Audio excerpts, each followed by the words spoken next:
Yay! Hello everyone, insert time of day here. And welcome to Adobe Live on this fine day here in Munich. And I, being Tony Harmer, you may have seen my aged face before, and today joined by the fantastic Pixipui. Hello. Hello, Pixipui. Hi. How's it going? Very good, thank you. Thank you for having me. We are going to have a great time. We've been chatting for most of the day and we've been having an absolute blast doing it. And well, we are in for an absolute treat here, I'm sure. Now, if you're joining us on YouTube, go ahead and drop your chat and questions into the chat just here, and I will do my best to pass them across. And there we go. So, for people that have never met you or heard of you or seen you before, which I doubt they even exist, but just in case, would you like to tell our fabulous audience who you are and what you do?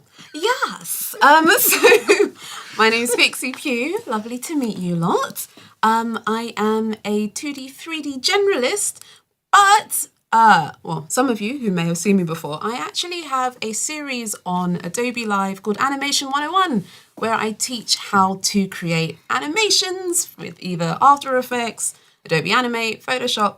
I don't think we've done Fresco yet, but on my Behance, we've got a few different bits and bobs that I've done already where I'm teaching people how to do them in fun mini-game fashion, as the gamer that I am. So yes, all of that kind of stuff, which is exactly why today we're going to be going on to animation stuff, more animation stuff. This is good. But in Photoshop. So behind us, we've got some of the animations I've done in Photoshop. I know not a lot of people realise that you can actually animate in Photoshop, but you can. You can indeed. You can indeed. Awesome. We've got some great stuff going on. We've got some fluid motion and all that sort of good stuff, which is excellent. Oliver in the chat, a cheeky chap he has put Pixie and Gandalf. We are being spoiled. Wow! If this is the Oliver I know. Wow, Oliver. Speaking of in the chat, I've actually added some downloadables in case people want to do this along with me as well. Ooh, so that's interesting. Yes. Fantastic. There's this file, which I'm showing on the screen at the moment. Yep. For anybody that just wants to hop in straight away without having to make a reference file. I think you've got your Photoshop file there and you can hop right in. I'm going to show how you can do it from scratch anyway. But just in case, you can jump in straight away. Fantastic. By grabbing this. Yes, and Tim's gone ahead and popped that into the chat for us, so that's great. Thanks, Tim. Okie dokie. Right-ho, let's go. So, since it might be the first time that people are doing an animation in Photoshop, first things first, we want to have our timeline option open. That's in Window Timeline. And if you, like me, want to make this a little bit more seamless, we actually do have a plugin, which is the frame bar plugin, which I've added in the description as well. But I can show how we can start this off by scratch. But first things first, having a reference is really, really helpful. Hence why we're going to do the dots. So nice. We'll be creating a video timeline first. I know there's an option to show the frame animation, but we, ironically, while we're animating, we're not using that one. No. We're using the video timeline. Cool. To make this slightly bigger. And to begin, we're going to click this drop-down box and go to New Video Group. Nice. And we'll call this reference to start, just so we know what it is. We're not going to be, you should label your layers, but for the sake of animating here, we're not gonna, because there's going to be so many, and we don't really need it like that. We've got another way to see it through. We'll also be clicking Create New Layer. As long as you're on your video group, it will go straight inside the group that you're on. So we've got our first layer here, and I want to do this in twos. I know this is like an animation term, just in case people want to know. Ones is having an image on for one frame. Twos, having the same image on for 2 frames. Yeah. So I've just moved over twice. I'm going to click the scissor tool. I'm going to do the same on my background, which is that white layer that we had before, just to make it a little bit easier for me to see and access for now. Yeah. And we need to change our frame rate. It might not be so important in the beginning, but just so you know everything is on the right. It's always best to start, isn't it, in the right? Yeah, yeah. Than fixing it later. It's true. Yeah. because if you do it the other way, it can be really finicky, or maybe you're not getting the kind of results that you'd like. Yeah. So on the right, on the hamburger, as I've heard Americans call it, when you click that, you've got set timeline frame rate. So we're going to go for 12 frames per second. In the UK, our frame per second is 25, actually. For some things, it's weird, isn't it? It goes between, for animation generally 25, but you've got 29.97 for some forms of broadcast, and of course lots of people, because they distribute the stuff over the internet, 30 frames a second. But for cutesy animation, you can get down to 15. I hadn't thought about that. That's a good idea, actually. Right, so It we've just got looks our first better. I don't layer. know why. Well, especially for what you need, right? Yeah. Because it's like sometimes less frame rate is actually nicer. Yeah. And you don't always need it to be super fluid. Yeah. So we've got our fresh layer here. If we're not using the toolbar, first set is going to be without the toolbar, just in case people aren't using that. First one, we've got it set to our 2s.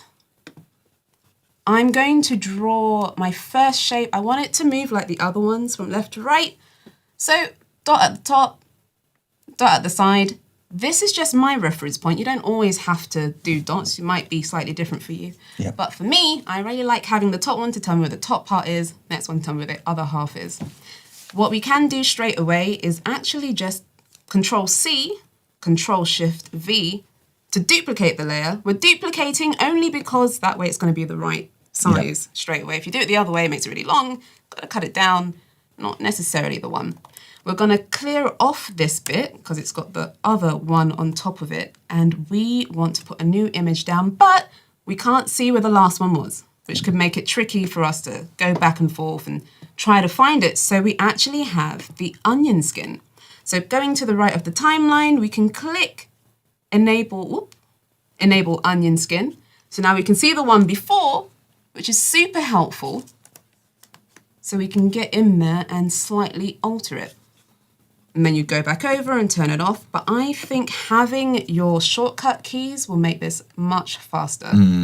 So now, if I drag my, what do we call this again? This bar that prevents our timeline window, our workspace window. Oh, what, the work area? The work area, Yeah. that's the one. If we drag our work area slightly in a little bit, that way we can make sure, there we go. Yep. Looks really, really fast, but So nothing else is going on. you've done hand animation as well, haven't you, before? So you would I have, yes. Yeah, so you'll know the onion skinning from back when you're working something out on bank paper and you're flicking backwards and forwards to check that motion. Yeah. Yeah. And this is, I guess, our virtual way of doing that. Yep. So we've got to go from left to right, but we need something in between. We're doing our keyframes first. So now I'm going to start to use the toolbar. But actually, no, last one. Yeah. We'll copy this one, Control-Shift-V. We've got it right here. I don't need what's in there. We'll turn on our onion skin, but it's not too bad. We can tell which one's which, but something that's useful with the toolbar plugin, we've got the RG and the B.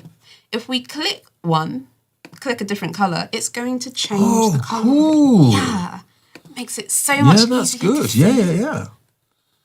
I like that. I've not used that plugin before, so I'll be grabbing that myself later on. Oh, please do. Yeah. It's so useful. By the way, Storm in the chat, Storm Stewart is saying, Pixie is cute. She lives on 15 frames a second. My big sister. We've got Sumpy, I think, if I'm taking some notes. Good. Hi, Sumpy. Hello, sister. Storm is my big sis. Is it? Yeah. It's always nice to have the family in. There you go. Pixie brings the fam Oh, yes. to the stream. So now we've got that. This is actually on ones. That's why it's so fast. Hi, Let me son. drag this out. I was like, why is it moving so fast? It's on ones. I do tend to move things down to ones afterwards, but for starters, as long as it looks good in twos, then you know it's going to be good in ones. There we go. So we've got it going, but we can cheat a little bit by just copying the frame over. So we want it to go back now. It's gone to the right, needs to come back. We've already got a frame where it's in the middle. Yep. You can, if you want to like practice the drawing, you could just draw it again. Yep. You probably should, but we're not gonna. So we're gonna click the end one, Control-Shift-V. We've got it down there. There we go. Yep. And if you want to play, it's the space bar, not enter, space Yep. bar. So now we've got it from left to right. And I suggest doing the reference in whatever style you're going to. You might just draw it straight up, but by doing the reference, at least you've got your timing and the movement and whatever down now. And then you can put the things on top. It's like you're tracing your own work, which is quite interesting. So we've got our main keyframes actually. It goes back, goes forward, perfect. I want to add some breakdowns to this. So breakdown is how the keyframe gets to the other keyframe. Yep. And in doing so, now we're going to start using this toolbar, this new plugin. We've actually got some awesome add-ons here. So we can click 1 to add 1s, we can add 2s, we can duplicate, we can delete, and we can Thanos snap, which is clearing the content straight up. I'm going to add a ease here. Cool. So let's get in. You might have noticed we can't actually see the other frames, really. Like they're there. We've done the onion skin, but we can't Is see that all because of it. it's not really there at the moment? Is it because it's in that sort of tween state there? Ish. Actually, Right. yes. And which is where the onion skin settings come in. I'm going to Yeah. click this button, but if you're not using it, back down to the hamburger. You've got the onion skin settings there. But let me make sure it's back on. When we click that, you can pick frames before and frames after. Yeah. So when we're on 2s, it can't see that far. Yeah. So picking your different one, that's helpful. So we can see the middle one just fine. Now we can see the other side, which is awesome. And just to help, I'm going to change the color again. There we go. And a really easy one we can do. Okay, most of the tips I'm talking about, we've gone over in the Animation 101 series about easing, anticipation, and such and such. But if we want it to kind of smooth in and smooth out, instead of going straight for the center, which we can, which will make it look like one of those Newton's palindrome cradle. things. Yeah. Instead, we're going to favor. So whenever you're trying to work out to favor something, you find out where the center would be, and then you just move slightly closer to the other side. So I want it to ease out of the starting point. Let's put this here. Don't forget to do the middle one, which I tend to. There we go. It's kind of in the same place, but it's sort of moving down. Sometimes I'll mix and match. Technically, the top half is in continuous motion, the bottom half is in favoring, but that's the fun stuff. Also, just as a little tip, which I realized earlier today, in the top right of my screen, I've actually got like a mini version of what I'm doing, because I'm trying to get in and zoom in and all that stuff. But if you want to make sure that it looks correct, in the window of the Photoshop, in arrange. Oh, you can go 2 up, side by side or top bottom. Yeah. Yes. And then you've also got new window. Yeah. And then the new window is the one that allows us to see the stuff from afar. So useful, that feature. I use it when I'm working on things that are very large. Yeah. And I want to work on a detailed area. I use exactly that. So I've got one view that's exactly where I'm working, and the other view is the overall view of things. Very useful. Illustrator has that too. It's cool. Oh, really? Yeah. See, it's stuff like that. Like, normally we try to find like another way to do it just because we don't know it's there. So hopefully this will give somebody else an idea or something that they can do as well. So now we've got a bit of a smoothing. If you want, you could technically take this one, copy it and flip it around, but I'm not gonna. I'm actually gonna draw this one in. So I'm gonna click the 2s, make sure the background is longer. The background doesn't automatically go with the other one. They're not really synced up. So just make sure you manually move that. Make sure our onion skin is on. We can see it. Just going to change this one. So it needs to go to the other side now. So I'm not going to favor this bit because it's kind of weird if it kind of slowed down in the middle, especially because I don't have a reason for it to. It's going to look really weird. So we'll make sure that it eases to the other side instead, minus the stop bit. And this is the large part, right, of making animation convincing, is the attention to those small details and things like squash and stretch when you've got stuff that's colliding with a hard surface or rebounding from a large surface or a soft surface. Those are the things that make it work, isn't it? Absolutely. And that's also where getting your references and things come from. Yeah. I know a lot of people think you can skip it. Normally, when you see people skipping it, even like the top Super animators. jerky. Yeah, well, yeah. And it's We all walk like this. But like when you think you see somebody who's really advanced Yeah. not doing it, it's only because they have seen it so many times. They know the thing, but Yeah. even they will still grab reference or like do the action yourself. Yeah. Like for this one, I only know what I'm going for because I've done it before. But sometimes when I'm looking at the water, I have to hold it and be like, okay, how does it blop, blop, blop? Like for instance, some of these ones on the back that I've done, especially that one that's going between here and then one that's spinning around, I had to do it a little bit to try to work out, okay, what's the depth of this? Does it actually work or am I making it up? Like you can make things up, but you still need to have some truth in there first before you can go a little wild with it. Okay, so we've got it. It moves. Lovely. We're only going to be working with 6 frames. The other examples I showed have some more frames, really. You can go ham with it afterwards, but I found, especially when you're trying something new, don't do too much. Yeah. Don't do too much. Even when you're doing something you already know how to do, keep it small. Yeah. Like bite-sized chunks, because otherwise you'll burn yourself out and then you don't go back. Absolutely. Okay, so we've got our ref. Everything's Don't lovely. go from doing this to thinking you could create your own major motion picture in 120 frames a second. No, oh my gosh, no. And then you've got to have lots of saves. Don't forget to have lots of different save files, not just the same one. Okay, so we've got this. This is great. Are we happy with it? Cool. There is one more thing I wanted to say.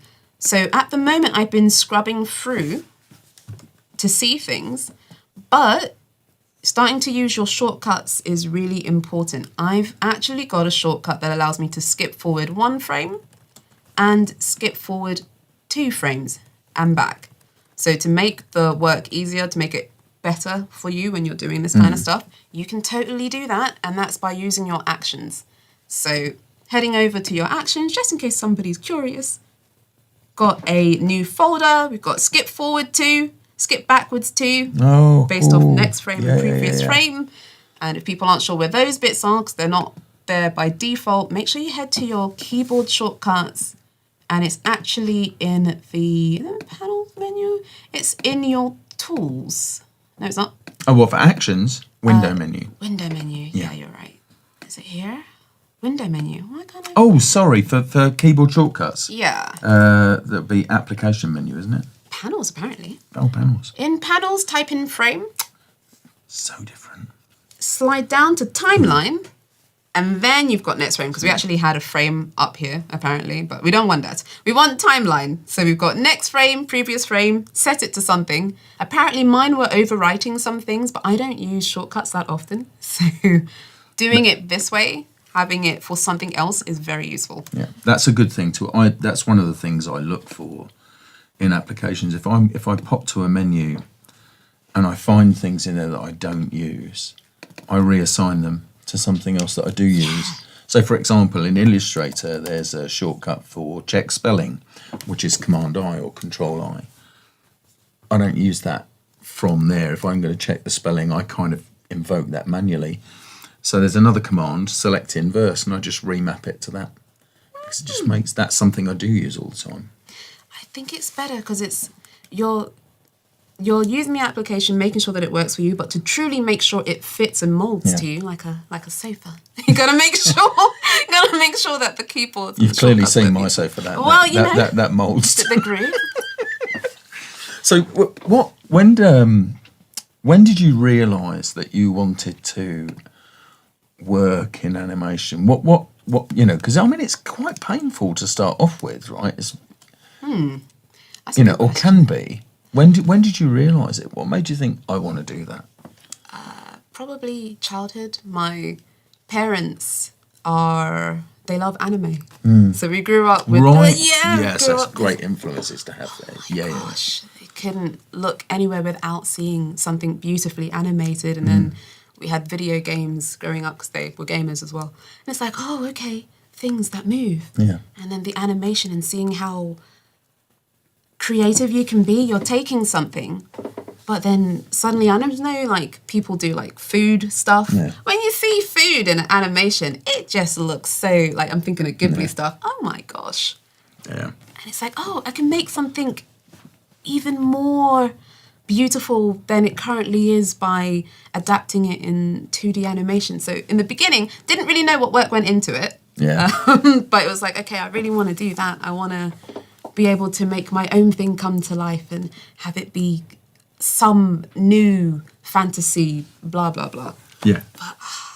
Wonderful question. Oh, so there you go. I've got more for you, actually. And I'm going to dive into another one right now. So I've got here, what's your hidden tip or secret for managing passion versus performance projects? So passion projects being something that you want to do, performance projects being something that you also want to do, but essentially for the money. Okay. Fair. So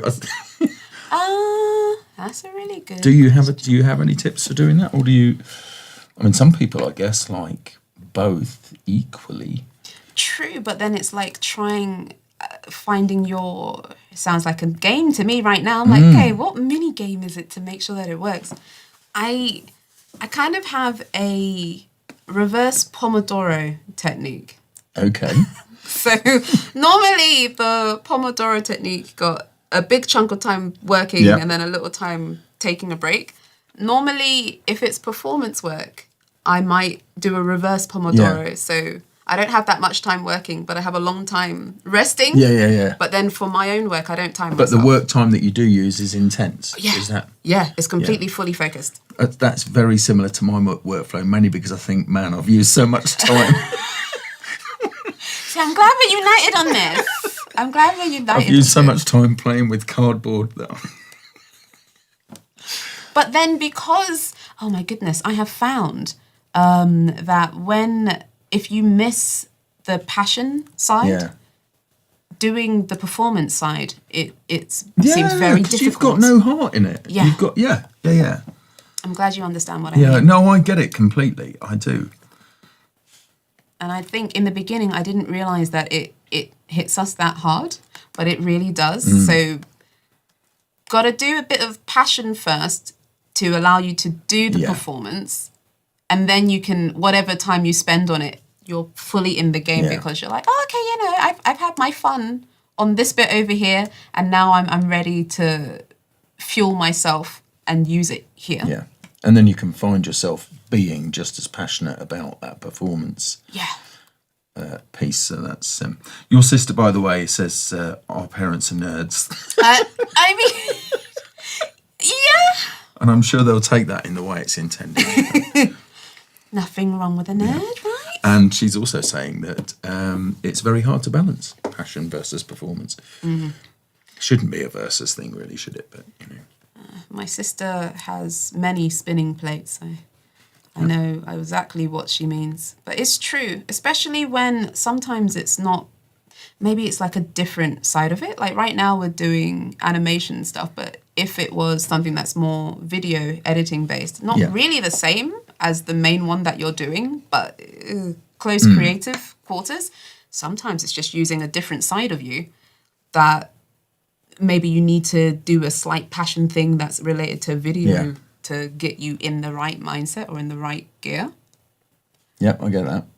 Oliver, by the way, is saying he likes the sound of reverse Pomodoro. Oh, yeah. 5 minutes of work between 25-minute sections of It's break. true. And sometimes when it's really dire, I have been known, this is mainly in uni though, I had been known to do 1 minute of work and 30 minutes of break. And if it's really dire, I'll do 30 seconds. And it'll be the quickest 30 seconds ever. But I'll do a lot of work in that time because the time's even shorter.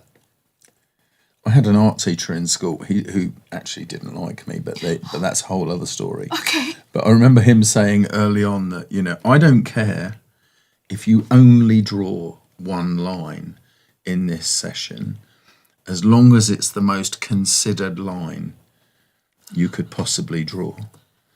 And I thought, okay, one line done, good, right? So I got kicked out anyway. Wow.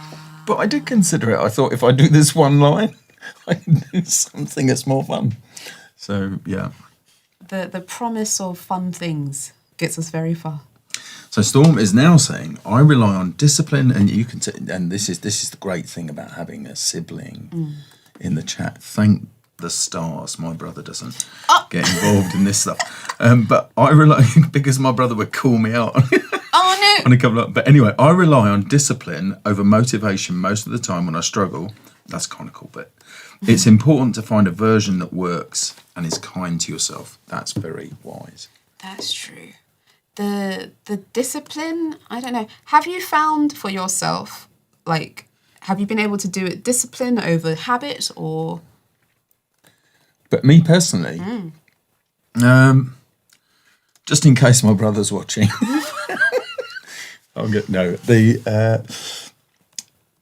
When things I tend to work very intensely on things once I'm into that groove, and then I won't be moved from it because I only want to do the best job I can do with it.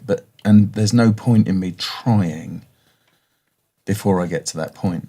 I mean, you saw me working today. You know that this morning I was, not very active on the work front to start off with, but that's because I still had it all percolating inside my head.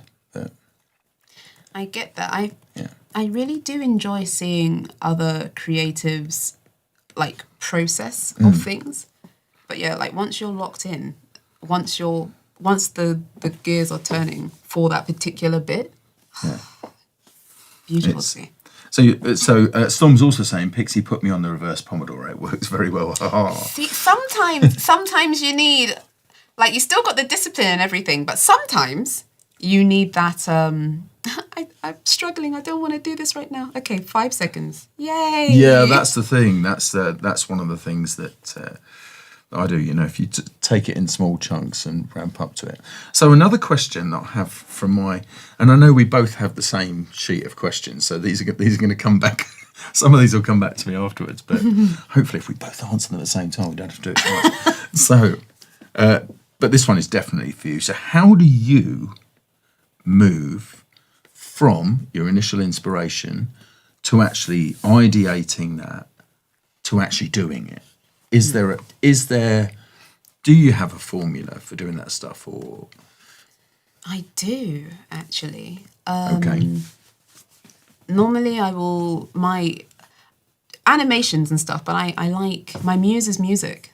So normally the beginning half, I will sit down and spend a long time imagining whatever it is to the music until I think I really have the idea down. Yeah. Then I might don't normally write. I might give myself little figures of drawings that make up or make sense to what I'm looking at, like the little reference dots. I might do some of those. I'll know what they mean. I don't need to make them look very specific. I'll be like, yeah, this is that thing that I saw. And then after that, if there's a storyboard that needs to be done, I'll make a storyboard. I might add some notes. I might add some camera panning shots to remind me, okay, now that we're getting away from the overallness, let's get tiny bit specific. Yeah. And then I get the chance to just hop right into it. Starting slowly by doing the reference bits, like we were doing with the red dots first, making sure that everything works in like a sketchy form first. Yeah. And then absolutely. It's the groundwork, right? Isn't it? That's the thing. It really is the groundwork. We were talking about gardening actually earlier, weren't we? And it is. And we were talking about the preparation of things for that. And it is in almost everything, I think it's the groundwork that gets you to it. And also it being so slight, so small, like you're doing a bunch of tiny things. Your groundwork is full of tiny bits and bobs. I realize the bigger the thing is that I'm doing, you have the option of being like, okay, well, there's 2 characters. I could do them both on this layer, or I could separate them, only do 1 character, and then do the other character rather than trying to do both. Because if it's too big, then again, you lose the steam and then you just don't go back. But you could finish the project if you made it a smaller bite-sized thing for you to deal with. Manageable chunks. Yeah. Oliver is saying he sets reminders to take breaks. Then when they pop up, he ignores them because he's in the groove. And suddenly 3 hours has passed with no breaks. And now he's excited about gardening talk. Oh, really? So you're interested in hydroponics, right? That's one of the things you're hydroponics curious. Hydroponics curious. Yes. Yes, I'm very that. That's how I'm going to frame it. I like that. I'm very that. We don't need this one here. I think there's a rise to lots of people. I think it's because so much of our lives can be automated now that people need something to remind them that they're still people. And I think gardening is one of those things because you're connected to it. And especially if it's like market style gardening, you know, that you're making foods to consume. I agree with that, especially because I don't know why I'm being so specific, but this is just a reference bottle. This isn't even the bottle. Sometimes it gets that way. I'm trying to make sure that the bottle doesn't change shape. Having the onion skin is useful. I don't mind it being not a perfect square, but it's changing volumes, which it absolutely is, can be a problem. So the onion skin is good, but flicking back and forth between the frame. And this is so much better in many ways, right, than simply copy-pasting across, because you're actually getting a sense of the dynamism in there, whereas otherwise it just becomes like an whippy icon, right? Is that... Yes. I'm not sure if that's the best term. But I know what you mean, because I'm sure, like, to try to save myself time, like, I've tried that before. It's like, oh, yeah, I'll just this. But then... You might not know specifically what's wrong with it, but you're like, this is the exact same image that I just saw, isn't it? It's like even if your next image was exactly correct, and I know since we've got beautiful animations out there, we know it's possible. Yeah. But the human eye can detect that that's clearly not the same one that went there. But if it's exactly the same, you might as well just use After Effects and rotate it. But we can do that in Photoshop as well, even though we're not doing that right now. You can, absolutely. I think when we were talking earlier about old manga, that's one of the beautiful qualities of that is the sort of dynamic vibration almost that takes place in character movement there.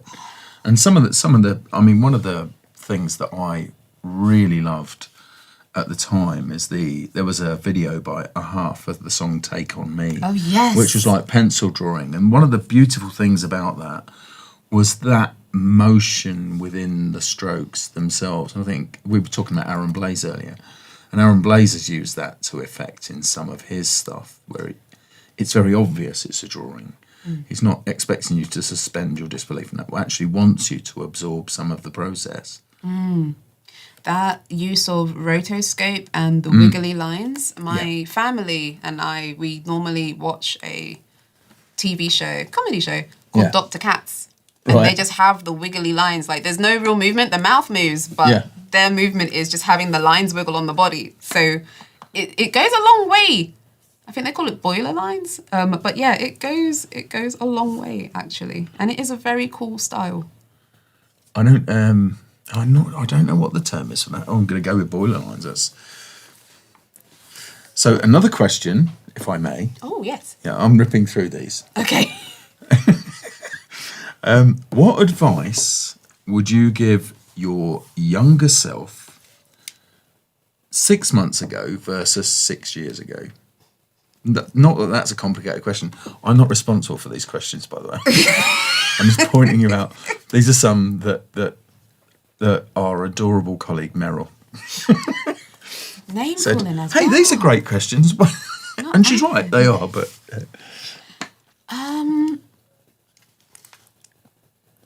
Ironically, it's probably the same one that I tell myself now. Yeah. Advice is just do it now. Just do it. Just do it now. Just do it now. Doesn't matter the way. Dive in. Yeah, because there's so much wasted time. I don't know, Tony, you're such a pro. I don't know that you ever went through this phase. But yeah, of course it is. Still doing it. But it's you're like, oh, well, okay, I want to, if it's animation we're talking about, let me make sure that my drawing is at a certain level first before or let me make sure that I know all the basics before I even try to do and it's like, oh, well, no, you're supposed to do this. And then because you've done this so many times, you'll be like, oh, I know. Yeah. Oh, I can make this bit better. But it's I don't know A fully. So let me not do B, which has stopped all versions of Pixie before. So now it's definitely, it doesn't matter how much you know, whatever it is, just do it. Just do it now. Whatever knowledge you have, you only gain more knowledge after. Yeah, by doing it. Yeah. Exactly, yeah. Okie doke. I would go with that.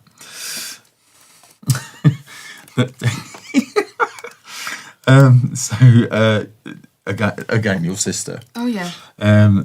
Storm is saying Pixie wants to live her best Harvest Moon life. I do. Favourite game. There you go. And Florian Springstone, who I suggest... I'm just going to throw a wild guess out there because I know you, Florian. You sit there like the Wizard of Oz behind your green curtain. And so do you know, have you worked out who Florian is yet? I don't think so. No? Okay, well, I'll tell you after. I'm really into beanstalks. They call me the stalker. Okay, I think I know who this is. There you go. Okay. And also, your sister said not to only throwing Meryl under the bus. I know, that's what I literally said. I was like, not name calling as well. No, but I appreciate that. It makes it a lot easier if someone says, these are good questions. What do you think of these questions? They're actually good. They wouldn't be on my screen if I didn't think they were good questions. Well, we're going to see her later. Now you've got to look her in the eye. She's probably going to hit me with something. And then I will call HR. So while we were chatting, I was filling this in. Some might have noticed that I absolutely did it the long way, which I didn't need to. Note to self, for everybody else, if you've made your reference, just take the video and do Control-J and duplicate it. Yep. And then you have it. You can, thankfully, since it's still Photoshop, you can hide the layers. So we don't need to worry about the ones underneath. Change the name.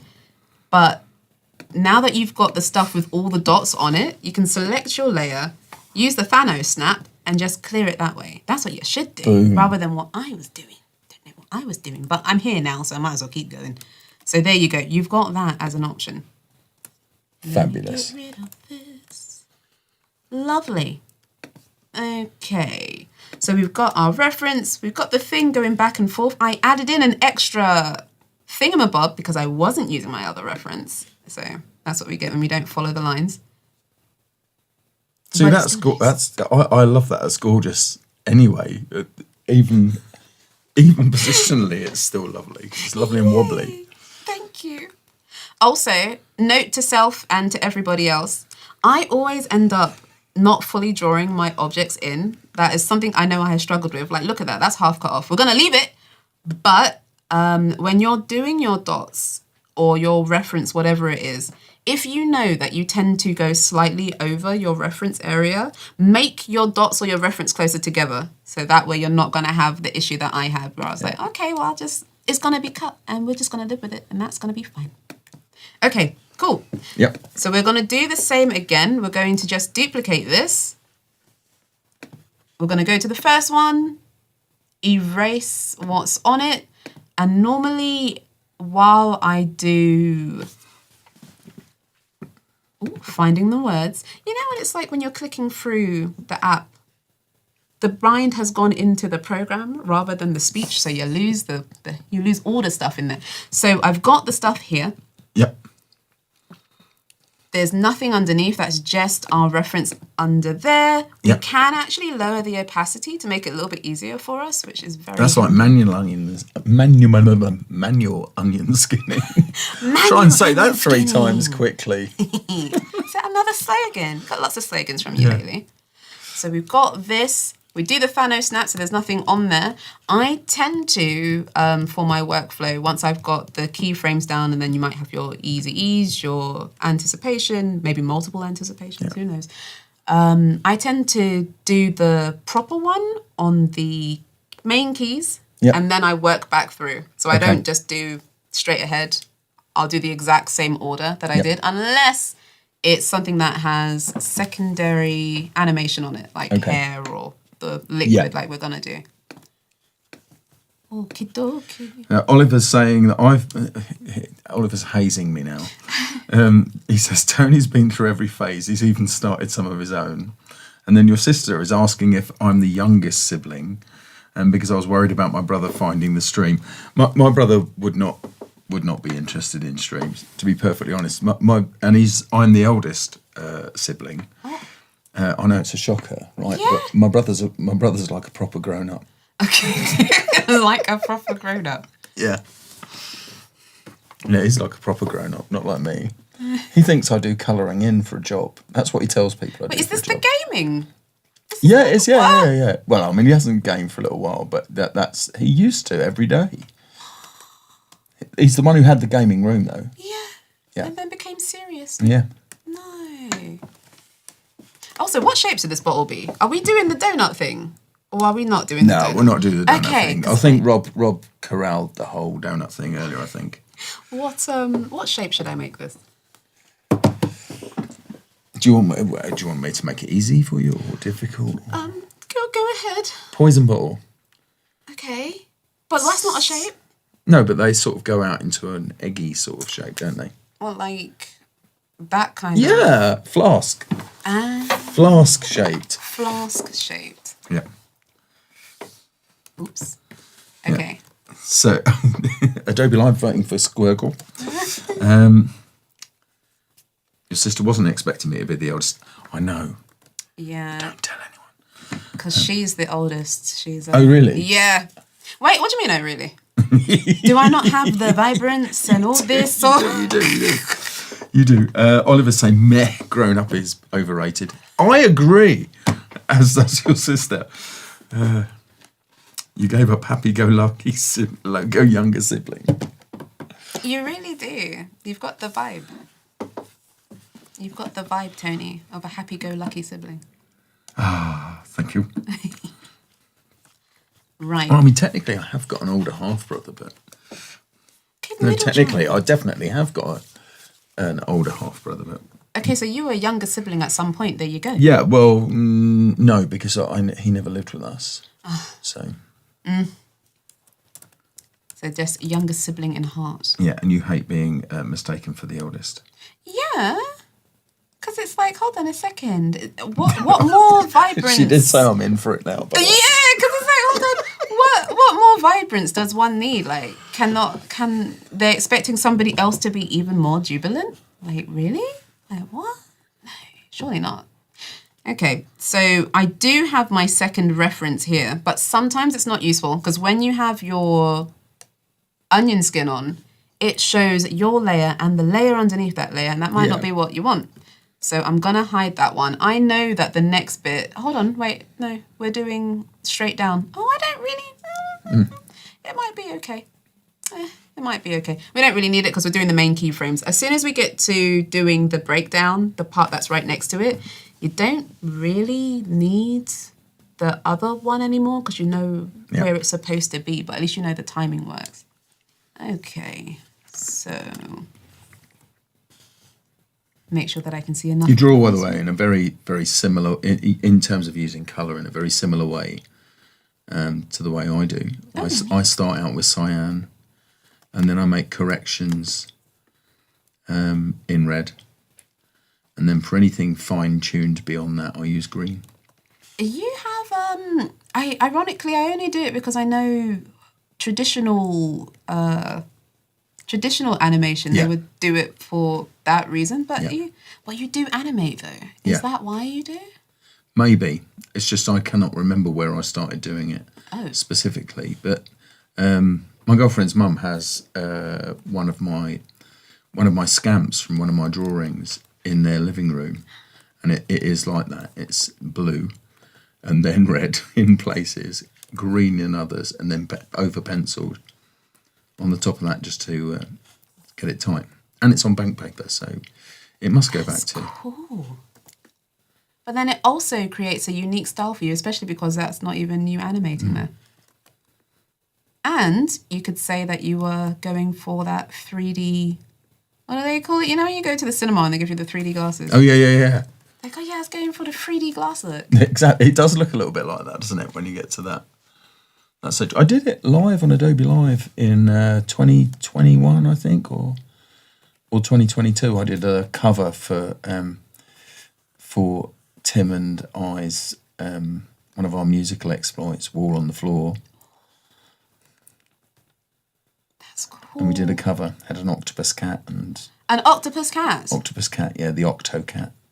Well, actually, we can't call it the Octo Cat because it turned out there was a business called Octo Cat. So okay. And I mean, octopus doesn't give you quite the vibe you want. The cat with tentacles, but there you go.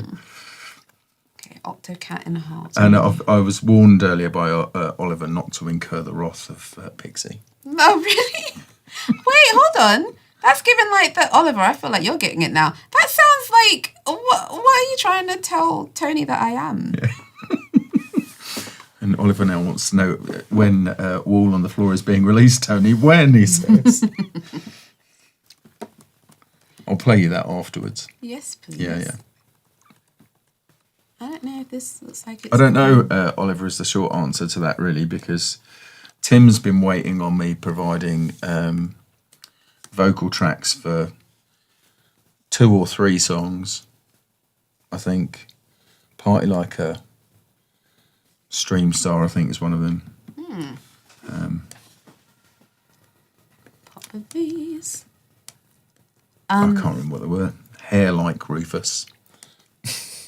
Hair Like Rufus? Yeah, there's a song called I Wish I Had Hair Like Rufus. Oh, and the untitled song. Wait, is that the name? That's the name, yeah, it's the untitled song. Okay. If I could switch to that, in fact, you could, do you know what? I bet if I go to my tabs here right now, one of them will say the untitled song on there. Oh, no, it doesn't, but anyway. On the other machine, it would do. It's funny, I feel like if one of your songs now was also called Final Version, Final Version, then it will be like a nice, complete, you know. Final Version 1, Final Version 2, Final Version 3, Revision 1. Yes, exactly that. Oh my gosh. Yeah. Final Version 4, I really, really mean it this time. And just so you know, we are just shy of 8 minutes remaining. Is it? Wow. Yeah. Okay, so... It's good stuff, though. Thank you.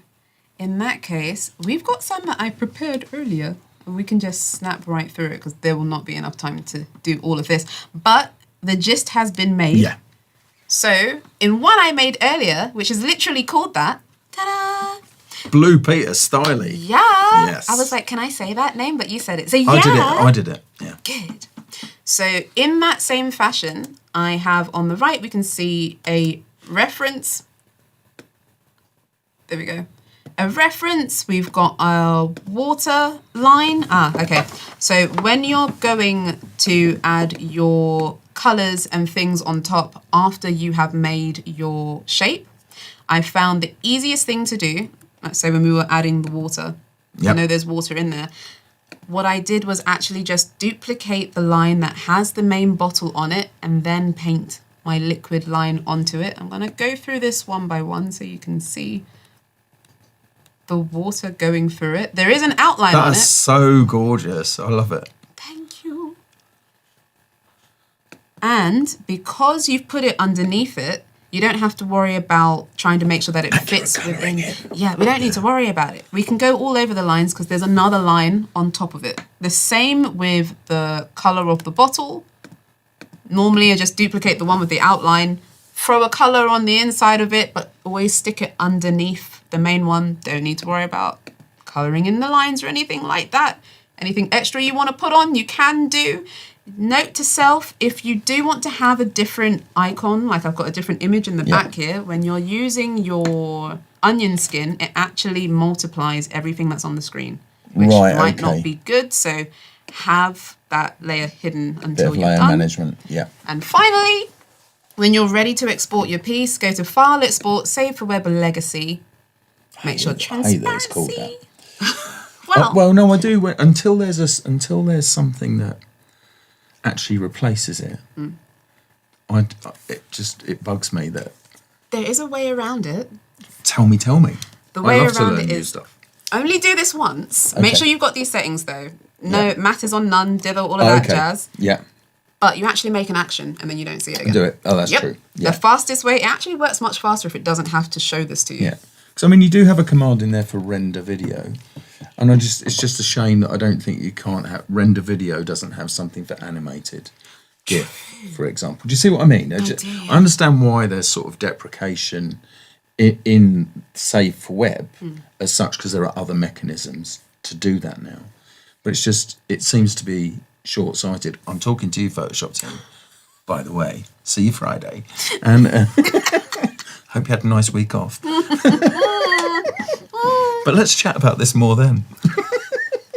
Yeah. But yes, considering I think that might have been all the time we had, did I fit in enough? Well, we've got okay. four and a bit minutes. So let's just have a quick look. Yeah. Okay. So let's. And Oliver's chipping in. Final version 1.1 recovered.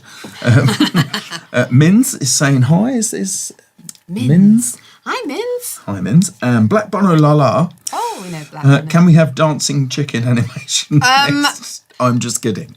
Thank goodness, because that'll take way longer than an hour. Right, so let's get one more cool question in here. Let's have.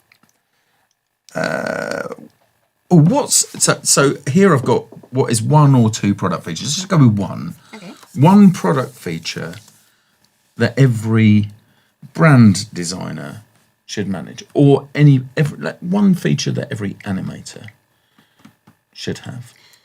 One feature I think would actually be the actions, specifically for the skipping forward and skipping back. You have to do it so much to flick between them. Yeah. You really cannot be there scrubbing back and forth like a DJ. Yeah. It's not the one. You've got to, using the actions to make your life easier, has to be. That's good. The main That's sound stuff, that is.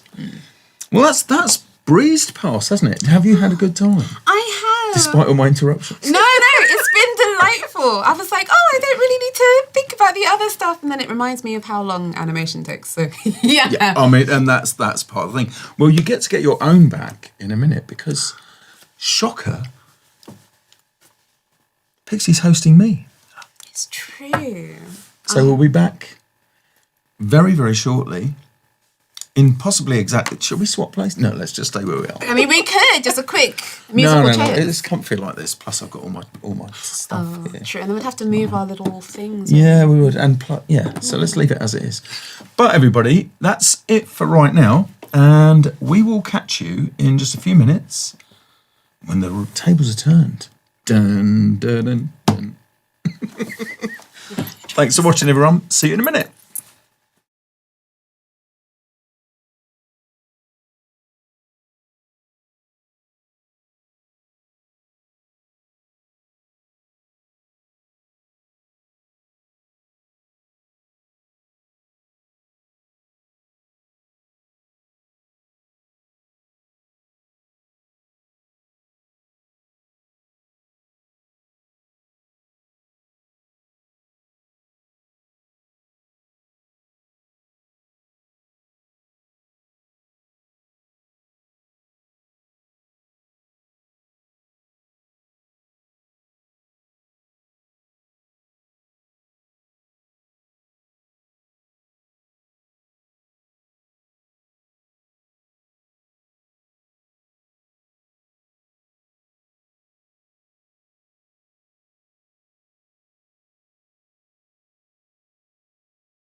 welcome back to Adobe Live with me, Pixipui, and our lovely guest, Tony Harmer. Hi. Hi. It's been so long. I know, like I've barely seen you, and now we're back together again. So There we it's go. delightful. If you were there earlier, thank you for hanging around. But we've got another very exciting portion with, I'm gonna call him the poster child, the master of the Adobe Creative Cloud everything, Tony Harmer. So for Okay, those thank that you. have yet to meet you, can you tell them a little bit about yourself and what you're gonna do today? Yeah, so I'm an artist and illustrator and author. I write lots of courses for LinkedIn Learning and other places, and I speak at loads of different events with my huge head full of useless stuff and award-winning charm. We need that music, don't we? Got another Das Tony. There we go. So you're in the presence of greatness right here. It's anatomically correct. Definitely the presence of greatness right here. I feel like every time you do your Adobe Max things, you just walk up, have the Tony with you, and be like, oh yes, okay. Yep, it's very good. I just love that I turn up here and I get a new Das Tony every time I go up. I mean, but you've earned it, I truly believe, with everything that you've known how to do, especially with, I know a lot of people do LinkedIn Learning. Very likely means that you've actually done Tony's sessions and lessons without knowing it. Yep. So, yeah, deserve. I did have somebody like that in last week, actually, in D&AD New Blood, who gave me a lollipop and a sticker from her new book. And then messaged me later on. She got my contact details and messaged me later on and said, I knew I recognised you from somewhere. I've been doing your courses for years. But anyway, there you go. It's far and wide. So that's what I do. But today I'm going to draw some stuff and then drop it into something in Photoshop. So that's what I'm going to do with a bunch of different drawing techniques. Last week, it was blisteringly hot here in Munich. Today is less so. And it's blisteringly very wet outside right now. So, but anyway, I thought, yeah, summer. We'll do some summer stuff. Not my usual groove, so I thought I would go ahead and do it. So I'm going to do a whole bunch of different drawing techniques. I'm going to do a couple of things. So here's like, it's going to be like a nice cream cone, and then some stuff involving some text. That's basically what I'm going to do. That's awesome. So I'm going to get to it. Yeah, please do. So bunch of different stuff that's going to happen. So I think I'll start off just nice and easy with the cone here. So I'm just going to get the rectangle tool, and I'm looking for the centre of my artboard. Come on, show me. Let me just make sure I've got my smart guides on. They're not. There we go. So there we are. That's good. Well, doesn't matter if it's in the centre or not. So I'm just going to draw a rectangle like so. Perfect. Not too worried about the colour of that at this particular moment.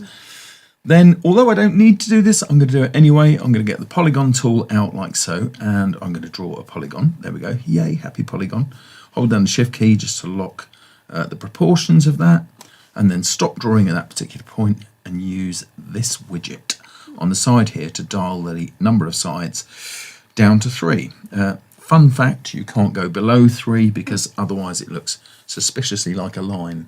To be fair, they could be confused at parties if they were like that. Then I'm going to use this flip control just here to flip that over. Yay, super good. And in case you're wondering why it jumped up, that's because the reference point there was set to top by accident. But anyway, so there you are. Right, okay, so what I'm going to do is just bring that down like so. Just zoom in on that. So it's nice and easy. And I basically want to hold down Option and Shift and then just draw that out till it's about the same size as the rectangle above in terms of its width. Perfect. And then just move that up. Again, holding down Shift, constraining its movement. Now, it doesn't look very cornet or cone-like at the moment. Okay, so I'm going to get hold of this point here. And because I'm all about the Shift key right now, this is what we call the shift phase of my drawing. Just I'm going to drag that down like that. Then, because cornets tend not to look like some sort of ancient medieval weapon, just going to smooth that off just a little bit. And I've got to ask. Yeah. Cornet. I'm thinking of cornetto. I'm sure that's not right. Is it right? Not cornetto. Cornettos are a brand name for a sort of a cornet that's preloaded with ice cream. Oh, so cornet is actually a... Yeah, so a cornet is one of the names for this kind of wafer cone. But I think these days, because we tend to adopt Americanisms for things like this, we're good with calling it either a cornet or a cone. I think you see, if you go to an ice cream van, it may say cornet at such and such a price, but normally there's a picture next to it, so you just go, I want that one. You don't know how many new things I've learned from Tony. So it's like a completely different lesson for me, but yes. Your head's now full of knowledge that you didn't want or ask for, or indeed... No, I'm glad to know it. I now know a strawberry is not a fruit. We can talk about that later. We can talk about that later. Oh, also, you've been complimented on your beard, by the way. Have I? Yes. Who is it? We've got one from Bono and one from Oliver. Oh, thank you. I'm growing it for a role that I'm playing later this year. Is it really? Yeah, and then it's got to keep going for a role that I'm playing at the beginning of next year. So, okay. Yeah, I've got to try and get it down here somewhere. I'm not sure how that's going to go. D&D wizard. I think it's going to be weaves. I mean, it works. Anyway, so I've got this cornet just here. Now, what I did earlier was I brought in an image of a cone, like so, and now I'm kind of... Okay, I'm going to try and reverse engineer what I did without invading anybody else's IP, just so you can see. Right, what I'm going to do here is this. I have this little set of colours just here that are cone-like, and I'm going to use them to build a gradient that I want to use here. Right, so I've got the fill focused at the front there, so that's in front. It's kind of an important thing in Illustrator, not so much in Photoshop, but it's foreground, background. These are different specific attributes. I'm just going to hit the period key on my keyboard, which fills that with a gradient, so that's good, happy days, got that just there. Then I'm going to drag that white point in the middle just there, just for the beginning. Okay, then I'm going to double click on that, go to my swatches, and choose kind of a light colour from there. So like this one is pretty good. And then I'll go to this one on the end, double click on that, and choose a darker colour from my set. Not quite dark enough, I think, so I'm going to switch to the colour mode there and just manually darken that a shade like so. That's a bit too dark. So let's increase the saturation instead. There we go. That for now will do. I'm going to hold down the Alt Option key and drag a copy of that to the other side. Okay, so, and if I do it and release at the right time, it will do that. There we go. And so now we've got that gradient there. Nice. And because that's a bit sharp, it's got like a halo in the middle of it. What I'm going to do is change the midpoint blending just over on each side, like that. There we go. That's awesome. It's a bit cone-like. Yeah. Now, I'm going to reverse engineer how I got those colours just for the time being. So this is sort of a side topic. I'm just going to option drag that across from there and turn this into an image using this command, rasterize. Okay, so it's going to turn it into an image. That's all good. We'll make it transparent just to make it easier here, like so. And that's it. That's now an image. You can see at the top here, it says, hi, I'm an image. Great stuff. Then I went to the Objects menu and came down to Create Object Mosaic, which you can do with any embedded image in here. The image has to be embedded in the document itself. Quickest way to embed it quite often is to crop it, and that will then force it to be embedded. But I went for Create Object Mosaic, and here I chose 5 tiles by 5 tiles and hit OK. And then I got this mosaic, and from there I could pull out the colours that I needed to make that. So it basically brought all of those things in. Okay, and then I had colours. So from there, I simply went to the swatches panel. Okay, and chose, down here, chose new colour group, and from selected artwork, and then it created me that group. Oh, that's an awesome handy thing, right? Oh my gosh. Yeah. And is that Illustrator specific? That is Illustrator specific, that one. Yes, absolutely. But you can do similar things in Photoshop. You can achieve a similar result just there. Right, okay, back to cone drawing class just now. So I'm going to zoom in on this, just your viewing comfort, and hit the backslash key to select my line tool. Okay, and then let me just deselect all of that stuff. Shift Command A, Shift Control A in Illustrator, and I'm going to draw a line. Again, holding down Shift because I'm still in that phase. Okay, then I'm going to increase the weight of that stroke like so. Super good. I'm going to leave that as black just for the moment. Okay, and I just want to round off the end caps like that. Lovely. Now I want to change the colours on this a second. So what I'm going to do is I'm going to choose a couple of things here, right? So I've got the stroke focused and I just went and hit the thing there. So let me just get rid of that. I'm going to tap X, brings that attribute to the front. Then I can go ahead and choose one of these colours like so. So let's have that lighter one just there. But I actually want a gradient.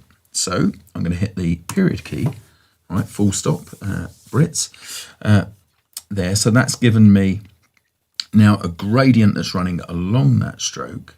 And I've got three options here. So where it's running from side to side, like so, it's almost as if it was clipping a mask gradient that was underneath.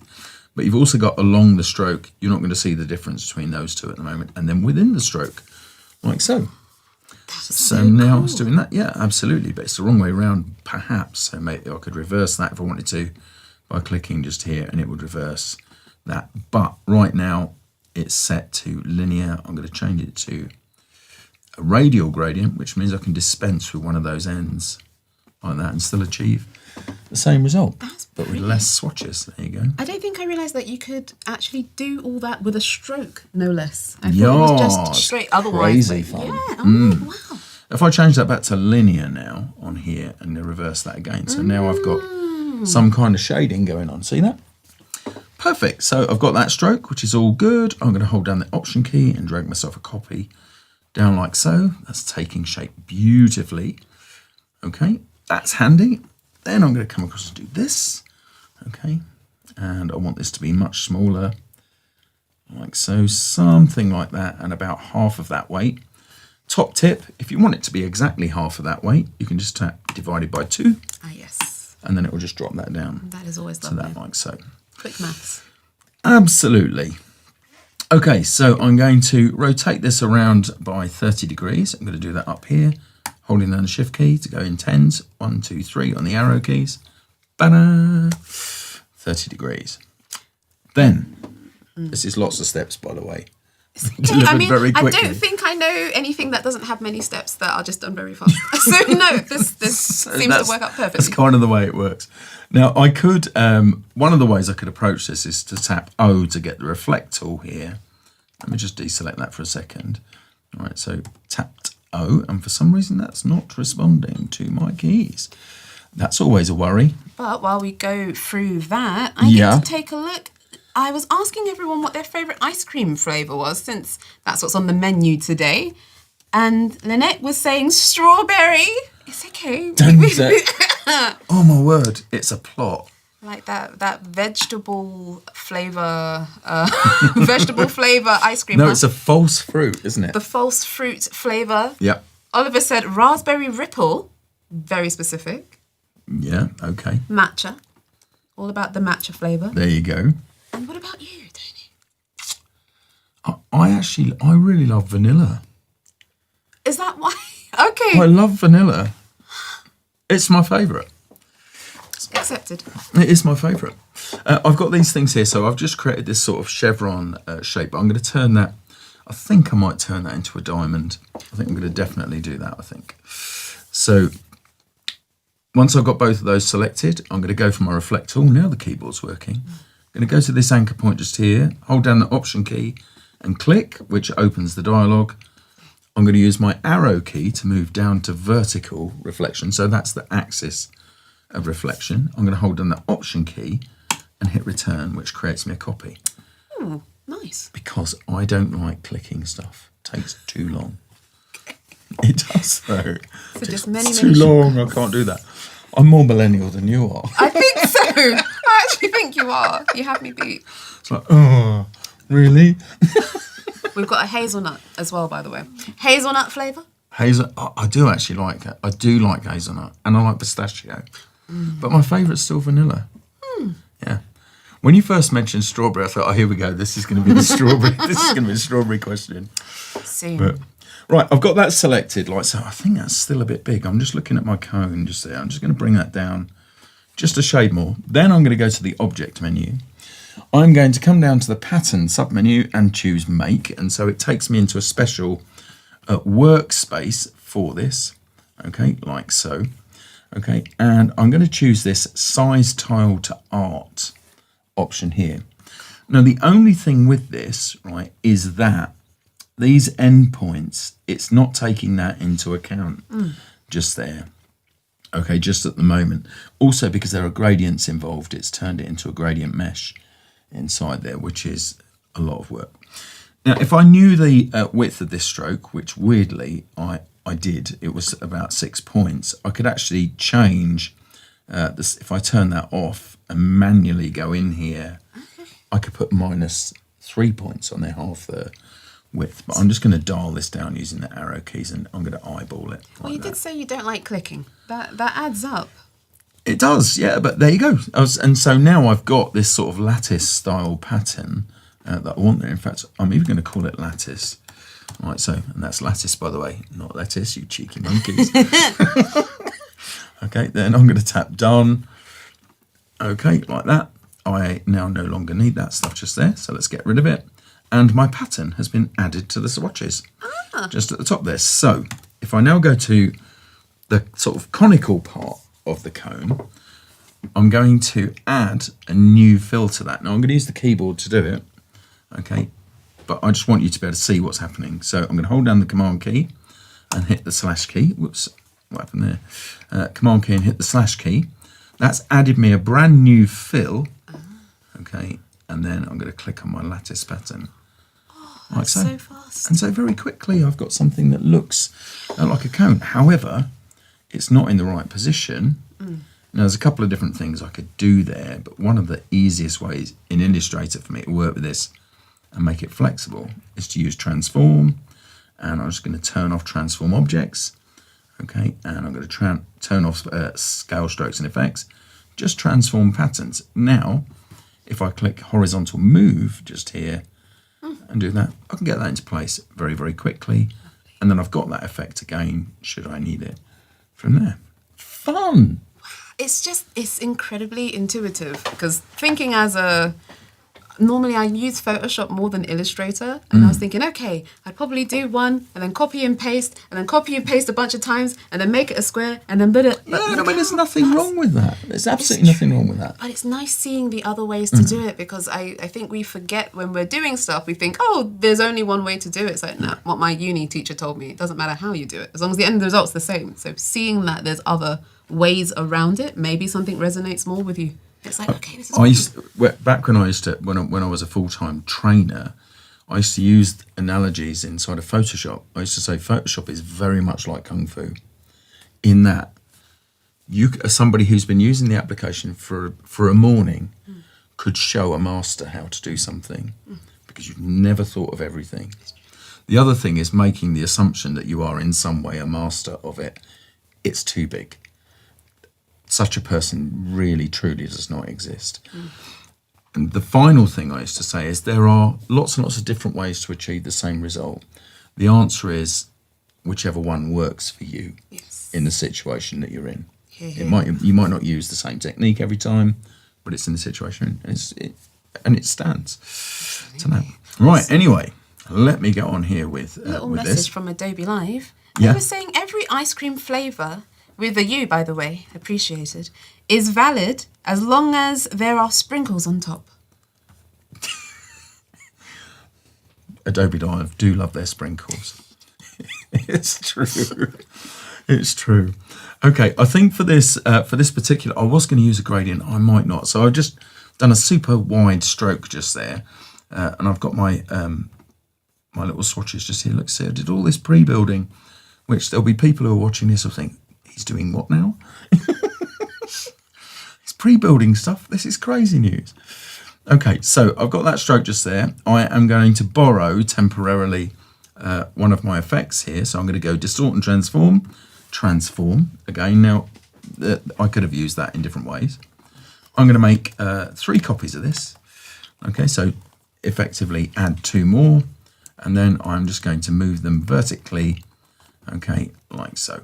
And I'm putting a negative number in there because they're going up the page like that. There we are. Nice. Super good. Also, Okay. welcome on in, Christy. For those of you that have just popped in, we're here with Tony Harmer today, who's going to be teaching us how to create something very awesome in Illustrator. It's absolutely something delicious that you would have on a hot day. For definite. For definite. And then showing us how we can actually incorporate it into a Photoshop element slightly after. If you have any questions, don't forget, pop them down in the chat. I will make sure that Tony hears what it is and get the answer back to you. Fantastic. This is looking very much like a Czech chimney at the moment. Have you ever had a Czech chimney ice cream? No. I didn't Go know to that was a Prague. thing. Okay. Yeah, you get big, tall chimney ice creams, and they look just like this.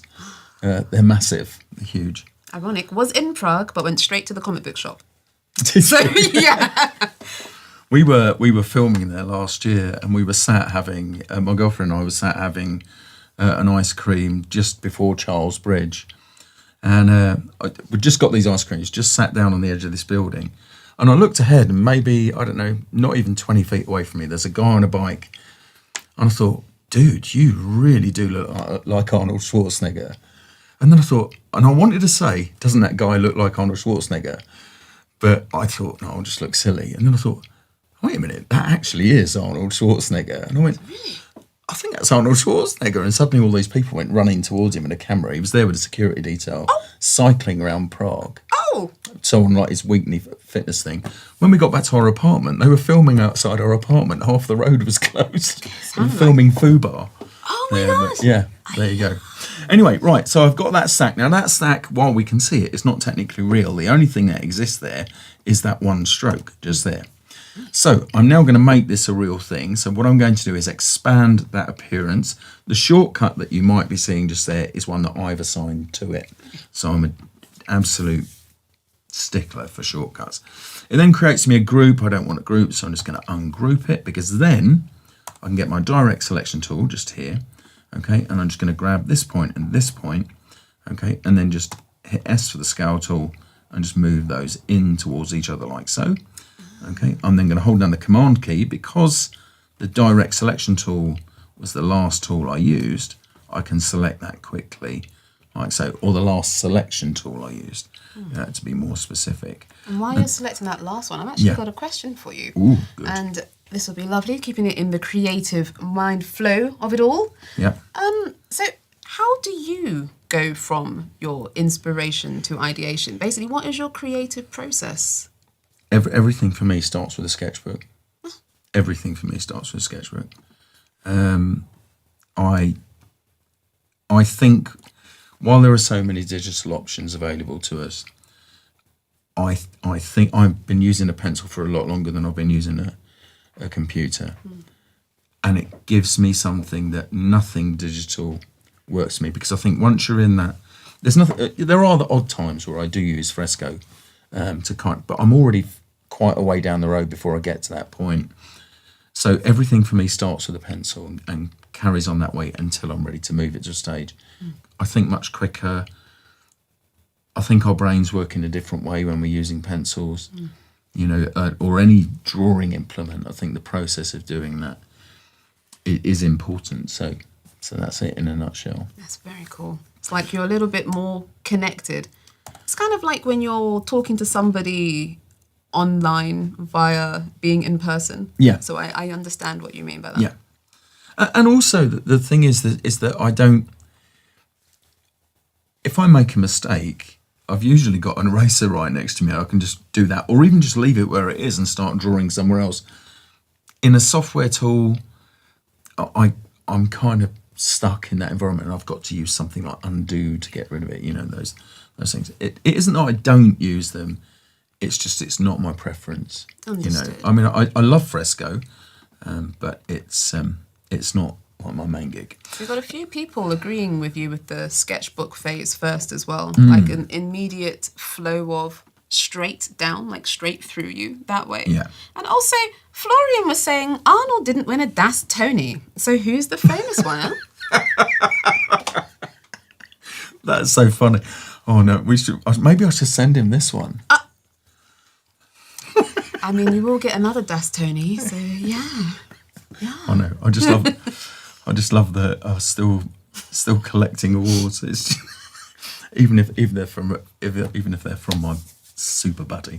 But anyway, right. So for the purposes of this, because I'm not going to elaborate on this any further just here. What I used, by the way, here was I used the width tool, which is a scale down that end of the path, so it created a width profile for me just there. And then I used the curvature pen tool to go ahead and just curve that line. So that's shift tilde to get to that, if your keyboard supports a tilde, because not all European keyboards do. Okay, and I used that and then just brought that down like so. There you go. And it looks way less like the poop emoji from the one I drew earlier on. Now I'm going to go ahead and outline those strokes. Now again, that doesn't normally have a shortcut, but I assign one to it. And we were saying earlier during your stream about assigning shortcuts. So the thing I've got here is outline stroke, which is Option Command O or Alt Control O if you're on Windows. Okay, now that's normally assigned to browse in Bridge. But I've got Bridge running normally, or I've got a Stream Deck like the one here that I'm not allowed to touch. Should never tell me not to touch something. But it's normally I've got that. If I need to, I don't need to go to Bridge as often as I need to outline a stroke. So I simply took that keyboard shortcut away and assigned it to this, which I do use. So that's perfect in there. If I wanted to, I could then go ahead and add gradients to these fills. But I think just for the purposes of time, we're good with that just at the moment. I'm now going to select all of that stuff just there and group it. Okay, so now I've got a group. It tells me in the top left-hand corner it's a group. It tells me at the top of the properties panel it's a group. And it's phoning me up right now. Yeah, you're a group. Okay, so, all right. So now we've got that group. Clever stuff coming. All right, so what I'm going to do here is I'm going to go to my appearance panel. And just as I did earlier, I'm going to add another fill. So Command/ or Control/ is the way to do that. And I'm sure that some of the regular people in here know the next word I'm going to use in relation to this shortcut. It is undocumented. So you won't find it anywhere else. But there you are. I love it. Anyway, it's added a new fill on top of the contents. Whoopie-doo. But I'm going to now drag that new fill down beneath the content. Where's it gone? It's hiding. Right, I'm going to make sure that's targeted. Here, these aren't layers, these are attributes. And this is what's called an attribute stack.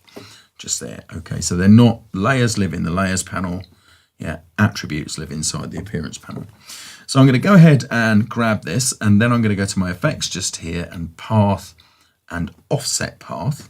That creates me a neat little offset like so. Okay, and I'm going to dial that up. I mean, you know, I'm going to go crazy warm with it. I'm going to go to 5mm, which is it's big. It's way big. Okay, so I'm going to do that. Now that we can see it, okay, I'm going to change the colour here to a very, very light colour like so. For that's not light enough.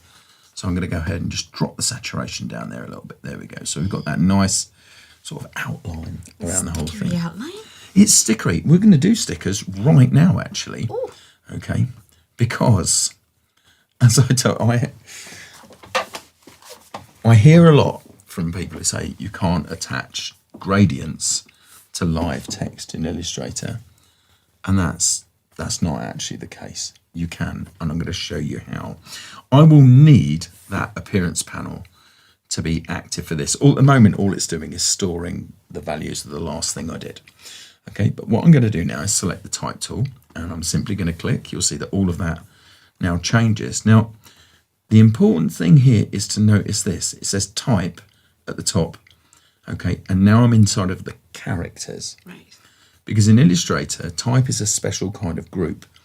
And this is at a character level.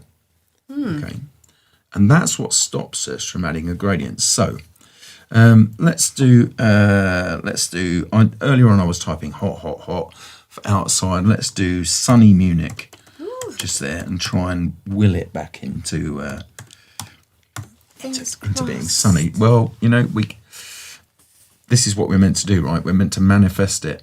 Yeah, I'm just checking in with the weather service. No, it's still raining. Manifesting hotness, thank you. Let's choose something else. I want to actually. I'm feeling the need for slab serifs. which goes to show that my blood sugar's low. So I mean, we are making an ice cream. we are making an ice cream, absolutely. And slab serifs definitely say ice cream to me. Okay, so I've got that just there. I'm going to make this a bit bigger so it'll be nice and easy for everyone to see. Right, here's the thing. The shortcut for applying a gradient to any selected attribute, fill or stroke, is to use the period key. Right. Now, if I do that, I'm going to just tap the period key right now. Okay. Now, look at the fill here, and it shows you there's a gradient applied to it. Yeah. Right. But look at the text. Right. There isn't. Okay. Because it's still using, well, even here in the characters, it says that it's a gradient, but it's not showing me that because the type group is overriding it. So let me just undo that.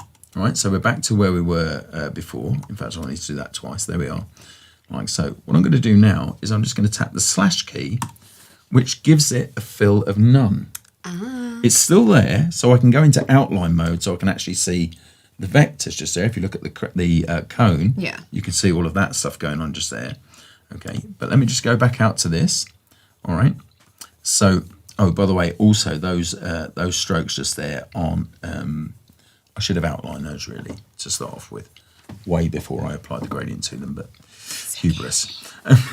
Anyway, now I can add that new fill, and this time, okay, when I choose a gradient, okay, it will work. So if I just tap the period key on my keyboard, ta-da! So, Gradient. you heard it here first. However, You can do it. these colours are actually saying more like cone to me than this. Yes. It's How can we rectify this? let's change that. Right, okay, so what I'm going to do here is I'm going to mix myself a new gradient. Okay, I'm going to just double click here. Oh, there's something else I ought to mention. Really, you might notice that my toolbox here is very, very dense. Yes. There's lots and lots of tools. You haven't missed anything. I use the Astute Graphics plugins for speed, and a lot of those tools down the bottom here towards that edge, not the hand tool and the slice tool, they are native in Illustrator. Okay, but all the other stuff, a lot of the other stuff in this section here, they're from those plugins. So don't worry, you're not behind the times. They're It's again goes back to something we were talking about earlier, which is making the program work for you. There's so many things that I remove or take away or I add, which Yeah. don't seem like they're needed for anything, but it's like, yes, but I like to do it this way. Yeah. And I need this one. So blah, blah, blah. This is in the same way it is for you. This is our jobs, right? And and we need to work with precision, but quickly. Yeah, and that's the thing. Also, my lowest billable segment is 15 minutes. Okay. Yeah. So from a production point of view, if I can do something Yeah. Of in 2 or course. 3 minutes, Yeah. and that's an assigned task to do, That's good. yeah, that means I've got like another 11, 12, 13 minutes, yeah, with which to do the next 15-minute job. Yeah. Yeah, so if they're assigned as separate line items, that's how it works. So not only have we learned how to colour and gradient, few people in the chat are very impressed by this. Not only have we learned how to gradient the text, we've also learned some business-minded information as well. It's true, there's a lot of things like when we were doing the animation and I was like, well, you could draw this again or you could just duplicate and flip it. There are things that you do to speed up your workflow. If it was for my passion, I might take the time to do different bits and bobs, but it's different compared. Actually, that brings me to my next question. What is your creative tip for managing your passion projects versus your professional projects, unless that technically was it? Unless that was one of them. Do you know, I think that even with passion projects, I tend to want to play with workflows and make things quick. I kind of weave the two in between each other. Mm-hmm. And if I find something while I'm playing, and I do allocate at least 15 minutes of every day to learn and play in this stuff, I never stop doing that. And that is every single day of the year. That I do not have a single day that I don't do that. And I might have a few days where I don't work in Illustrator, for example, but in terms of learning, every single day.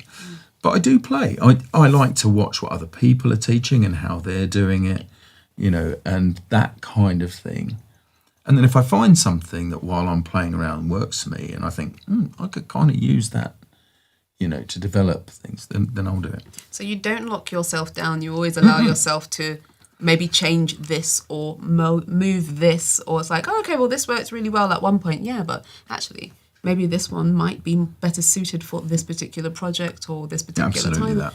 That's brilliant. Yeah, so it makes it work. Earlier on, we were talking about Bruce Lee. We were talking about being flexible, be like grass, because grass doesn't break in heavy winds. It just bends with it. And that's something that you need to constantly reassess your workflows. It's not, in all the analysis I used to do while I was working at Adobe of workflows, you'd say to people, what, there are other ways to do that. Yeah, we know. Why aren't you doing it? Because we've always done it this way. That becomes a funnel to failure, in my opinion. Yeah, because at some point your work is going to suffer as a result because you choose to do it that way. Right, rather than being the grass that will withstand anything. Yeah, allows exactly. itself to be moved. Allow yourself to bend in that way. I'm just going to use another effect here, just to offset this path. Okay, just slightly, so you can see here that that's being applied to the wrong thing because I've got the fill in focus. So, that's me being flexible on workflow. But sometimes mistakes like that are funny, and they actually work out. I'm just going to choose the stroke just here, okay, and then just go ahead and offset that path. Because at the moment it's sat right on the vectors just there, and all I want to do, so this is a 1 point stroke sat along the middle, which means I just need to move it by 0.5 of a point just to put it on the outside. Okay. There you go. So if I turn that effect off, you can see how the stroke moves backwards and forwards. It's difficult for me to not make it highlight because the text is right underneath me. That's okay, we can still see But that. there you go. Yeah. There you are. Makes it a lot easier. Good. Right, so we've got that. I'm going to then actually drag another copy of that off down here, like so. Whoops-a-daisy. Holding down the Option key and then keeping it held down while I do that. I'm going to change the colour of the first gradient. I want that to be slightly different, so I'm going to go ahead to my gradient just here. And you know what? I think what I could do, I've just changed the focus there to the fill. Let's just see what happens if I move that around. Actually, that might... No, I'm going to change it dramatically. Let's go ahead and choose two different colours. I'm just aware this isn't really the way I would style it, but I just want people to see a clear difference. Right. Right, so this is the one that I drew first. So that one will be at the back in the normal order of things. Okay. And this one will be down at the front, like so. And in fact, I could even increase that stroke there. Let's go crazy and go for 3 points on there, which means I then need to change that offset value, okay, associated with the text. So if I go here and go to the offset path value and do 1.5 points, it's always half of that value. Ta-da! Very cool. There we go. We've got all of that good stuff going on. Does Illustrator have actions as well? It does. Oh. Yeah, it does. Yeah, absolutely. There they are, window and actions.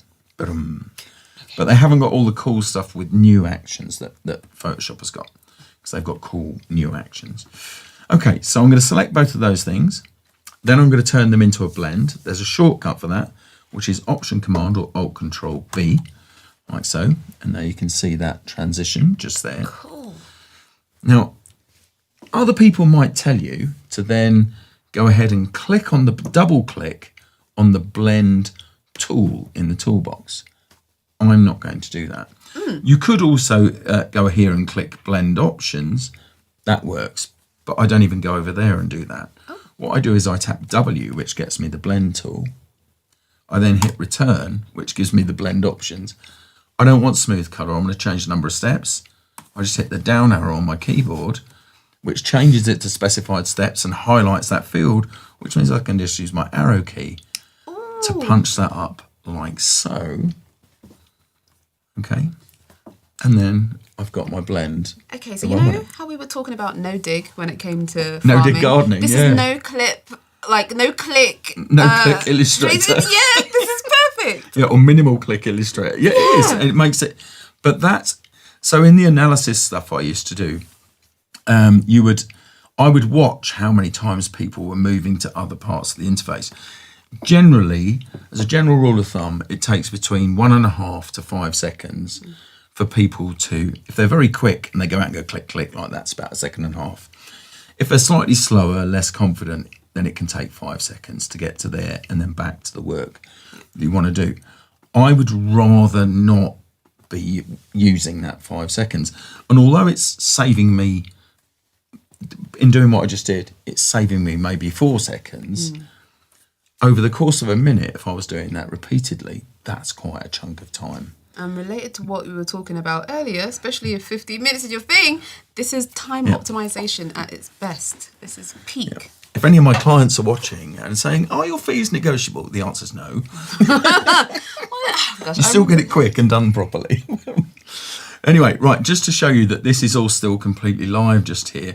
Now, I'm only going to change the front instance of this, of course, because, okay, I'd need to go into that text with the gradient on. In fact, what I'm going to do, just to avoid breaking my little toy at the top here, is I'm just going to go ahead and drag this down. I assigned a shortcut to expand the blend, okay, like so. So let me just ungroup all of that and grab these things, because we were talking initially about the gradients on text, right? So here, if I decide it was instead sunny Hamburg, right, you can see that the gradient is still there. So there you go. You can. Perfect. You can do the advertised thing. Right, so just here, I've got this. This is groovy, but not groovy enough. It's not sticker worthy right now. So what I'm going to do is go to the effect menu. I'm going to come down to warp and I'm going to choose flag for this one. There we go. Now, some of the options I've chosen in here, okay, let me just take this back to, I just so wish if you double clicked on that, it would go back to the center like Lightroom does. But anyway, so this is the bend amount, right? And you can bend it in one direction or the other. I'd rather have the city name on that side. But you've also got axis-based blends just here, right? So if I choose vertical, you'll see it starts to flatten out, and you know, maybe that works. Doesn't work for me just here, so I'm just going to type 0 in that field and come back to this one. But horizontal does work for me, right? Because you can see now how I can change the emphasis, okay, on that to the city name and still keep all of that good stuff going on. Yes, there's some distortion, but it's being bent into flag shape. You're making it very groovy. Yeah, I think it's groovy. Thank you. Right, you've got other envelope options just here. That's what these things are. They exist in Illustrator as well, in Photoshop as well, rather.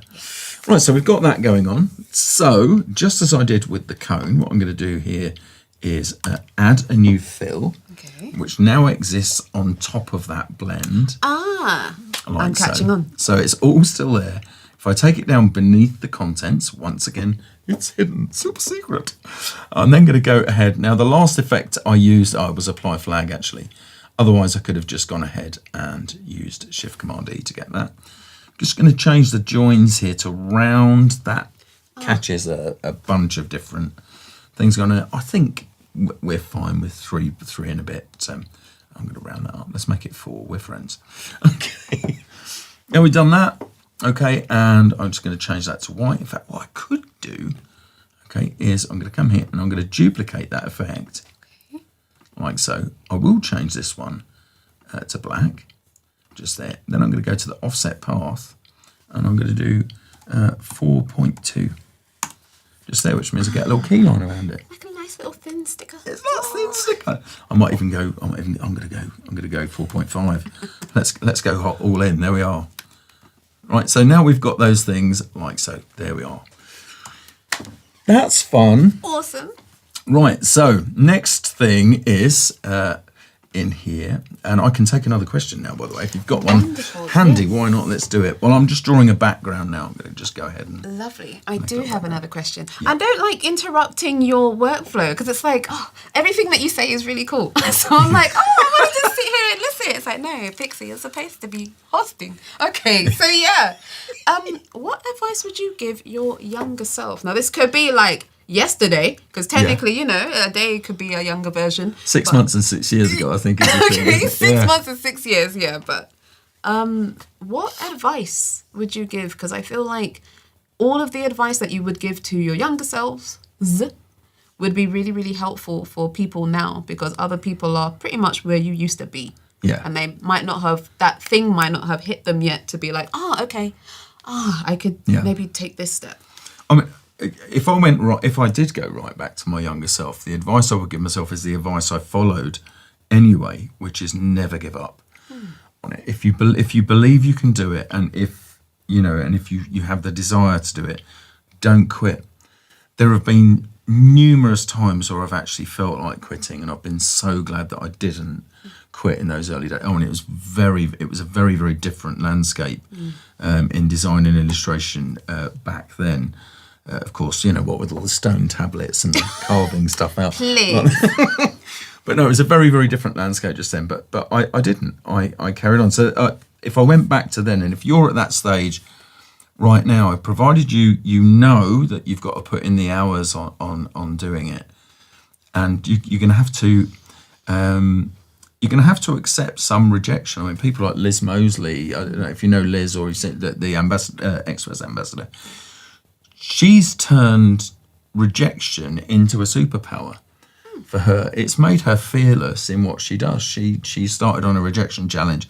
I joined in on that one part. I thought, that's a really good thing, and some good things have happened as a result. Radim Malinic, another person who kind of adopted that approach as well. And so if you know you can do it and you've got the belief in doing it and you're prepared to take a couple of knocks on the way, and sometimes, as I've done frequently in my life, taken second jobs to make sure I've got money coming in, which is how comes I've done so many other jobs, then carry on, do it.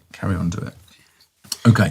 We've got a little bit more time left over, I'd say maybe. Oh, I've still got plenty to do. Oh, okay. I'll stop interrupting. No, you're not interrupting me at all. So what I'm doing here is I'm creating a freeform gradient. I want to introduce some kind of summary colours into this just a minute. Now you were doing a perfect job just there. So let's go ahead and just add. I want some contrast just down there, and this one up here. And while Tony is doing these bits, we've got, I must say, we've got like 6 or 7 minutes to go. This way, while I waffle, Tony can focus in this section because we've got a few more people in the chat. And Jenny was like, hi. May I subscribe to Adobe Live? Yes, please do. If you haven't already, by you subscribing to the Adobe Live YouTube channel, including their Instagram, all the other social media aspects, that way you're able to stay up to date with the latest streams, the latest competitions, you'll be involved with the community, you'll be able to see more Tony Harmer and a few other people as well that can teach you some things that you might not have thought about, show you some apps that you might not have used yet. We're talking Nero, Adobe Animate, so on and so forth. And even today in Illustrator, Tony showed us that you can actually add a gradient quite easily onto text in Illustrator. So there's tons of things. Nothing is going to be the same when you hop into an Adobe live stream. So welcome on into the community. There you are. Fabulous stuff. I just decided here, by the way, to click on the Generate Patterns beta at the top here. And I've just asked it to generate me 3 patterns for summer vibes. And what I'm going to do is just very quickly draw a rectangle. I find this is one feature that I use quite often. I find this to be really, really good for getting quick ideas on patterns. You've already seen that I can build them myself, but I do think this is kind of cool. That I think is going to work for what I want here. Those pattern swatches have automatically been added into a group there. I don't want them where they are at the moment, so what I'm going to do is come back to this here and add a new fill to that one, and then choose one of my patterns. Nice. Just there, and you might be thinking, why did you draw a gradient to do that? Well, the answer is this. I'm auto-answering. Thank you. I'm just here to be glorified. I'm like a statue. I just put the smile on. I don't need to talk. If I move my mouth, I'll look like a Muppet, so it'll be good. I'm just going to change the blend mode here. Right, so blend that down over the top. And I think doing something like this will add a bit of interesting, I don't know why I went for multiply. That was the last thing I wanted to do just there. But when you do something like this, it can add a nice bit of texture. Now you see, I like that because it's got some of the colour from the gradient coming through onto it. Okay, so it's absorbing that, but then you've got the texture of the shapes just there. Okay, what I'm going to do now is a bunch of cutting and pasting. So basically I'm going to cut or copy this. I'm not going to cut it, I'm going to copy it I'm going to pop across to Illustrator. Photoshop. Here's a billboard. Yeah, we're in Photoshop. Yeah. So, right, okay, the aspect ratio is going to be slightly off on this. So, fortunately, okay, this is Illustrator where that really doesn't matter. Like so, it's changing the pattern. So, what I need to do is just make sure, okay, that it's not transforming patterns.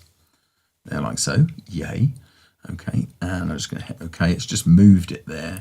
And this now is I can go definitely ahead. why you're the master of Da-da-da-da-da. the programs. That's so cool. Okay, so that's still not the right aspect ratio, but it gives me more room to play with than I had before. So I'm going to copy that, jump across into Photoshop, paste that down. I'm going to paste that down I should paste it down as a smart object really, because that way I can make changes there directly. Let's say we've got 3 minutes to go as well. Yes, we can do this. I'm going to hold down the Option key, resize that out like so. Okay, now stylistically, these things aren't going to match, but you get the idea. I'm just going to go ahead and copy my ice cream cone there like so. Okay, and I'm going to drop that down also as a smart object. Just resize that down like so, like that, and spin that over a little bit, just there. Like a proper sticker, yeah. Yep. Okay. No one puts them up straight. You can see, getting really real value for money from that art school education. There will be questions. That's all I can say. I'm going to paste that down again as a smart object. You can see everything there is preserved for me, though. Actually, I'm not going to beat myself up on that. I think that's kind of working. Anyway, so this is in a separate file just here. Yeah. Okay. I'm just going to save that, and when we go back to our billboard, you can see there it is dropped on, and I created a mask for this down at the bottom. So I made a selection of the billboard. If I just turn this off, I made a selection of that, and then once I'd linked this file, okay, I just added that selection as a mask, and you can see it's pre-distorted. We've got just over 3 minutes, so might be an idea for me to show you how I did that, because I think it would have some value. So what I'm going to do is I'm going to go to the file menu and I'm going to choose place linked, because that way any updates I make to the other file, okay, will immediately be reflected in this one. And here is the file I made, Summer AI. Oh no, that's the AI file. There it is, billboard PSD, like so. So I'm going to bring that in. Okay, that comes in like that. Now, I'm just going to zoom in here as much as I can and just get that so we can see all of those things. Okay, so I start out here by just getting that more or less into that corner. And then I'm just going to bring this size down like so. So I'm kind of good on that left-hand side, more or less. Then I'm going to hold down the Command key, which allows me to override that transformation, bring that into place like that. Okay, so now that's mapped. I can hit return, that's done. Turn that off. Going to go to make this layer active. This is one of those instances where I am actually going to use the wand tool. Yay. Okay, so I've just bumped the tolerance up a little bit just there. Not quite getting that bottom corner. So I'm just going to hold down shift here and just grab that as well. There we go. Now I've got the whole thing. Leave the selection active. Make this layer active. Add layer mask. Plants through there. Ta-da! We done. High five. Very nice, Tony. That was so cool. I didn't even know that we could do that in Photoshop. That's there you go. Awesome. And just a real quick hello to Ryan, who just noticed there's a Tony Award. It is a Tony Award. It's a Das Tony. It's a Das Tony. That's right. I just want to thank everybody who made it possible. I mean, after that performance just now, especially with the speed, you got it all done. You weren't half there at the end like me. So yeah, like I normally am. Okay, I feel so much better. No, normally I'm like, and you'll see this finished later on. I mean, that's a nice way to segue out. There we go. But thank you very much, everybody, for jumping in. I hope you found something new. We went over so many different little bits and bobs in here, not just with Illustrator, but with Photoshop as well. So there's something for everybody. Don't forget to check out Tony Harmer on Blue Sky, on YouTube. And Pixipui. Pixipui. I'm around. Otherwise, Pixified Tips. I suppose you'll normally find me doing stuff there. But stay tuned. I'm sure there's something else coming up on Adobe Live later on. Probably American style. Bye. Bye.